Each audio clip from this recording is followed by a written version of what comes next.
আলহামদুলিল্লাহ রাব্বিল আলামিন। কৃতজ্ঞতা আল্লাহ সুবহানাহু ওয়া তাআলার সবচেয়ে বড় নিয়ামত।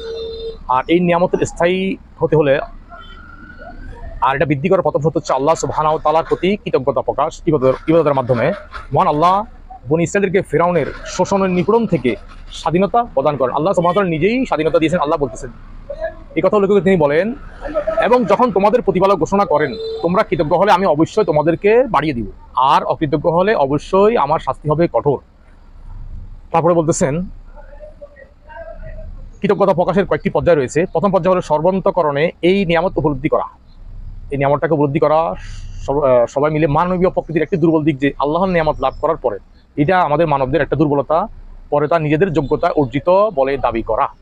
মহান আল্লাহ সুবহানাহু ওয়া তাআলা বলেন, যখন কষ্ট দৈন্য মানুষকে স্পর্শ করে তখন সে আমাকে ডাকে, অতঃপর যখন আমি তাকে কোনো নিয়ামত প্রদান করি তখন সে বলে আমি তো তা লাভ করেছি নিজের জ্ঞানের মাধ্যমে। বস্তুত এই একটি পরীক্ষা, কিন্তু তাদের অধিকাংশই তা জানে না। তো আল্লাহ সুবহানাহু ওয়া তাআলা আমাদেরকে নিয়ামত দিয়েছেন, নিয়ামতের শুকর আদায় করতে হবে। যে আমাদের দ্বারা কিছু হয় নাই, আমরা চেষ্টা করছি, আল্লাহ সুবহানাহু ওয়া তাআলা আমাদেরকে সফলতা দান করছেন, কিন্তু আমাদেরকে চেষ্টা করতে হবে। যে আমরা দেখছি অতীতে অনেক চেষ্টা করা হয়েছে, 15টি বছর কোনো সফলতা হয় নাই, অল্প সময়ের মধ্যে আল্লাহ সুবহানাহু ওয়া তাআলা আমাদেরকে বিজয় দান করেছেন। আর এটা শুকরিয়া আদায় করতে হবে যে আল্লাহ আপনি আমাদেরকে বিজয় দান করছেন, আমাদের দ্বারা সম্ভব না। আর যদি আমরা এটা শুকরিয়া আদায় না করি দেখা যায় যে বড় আরো সমস্যা আমাদের সামনে তুলে ধরবেন।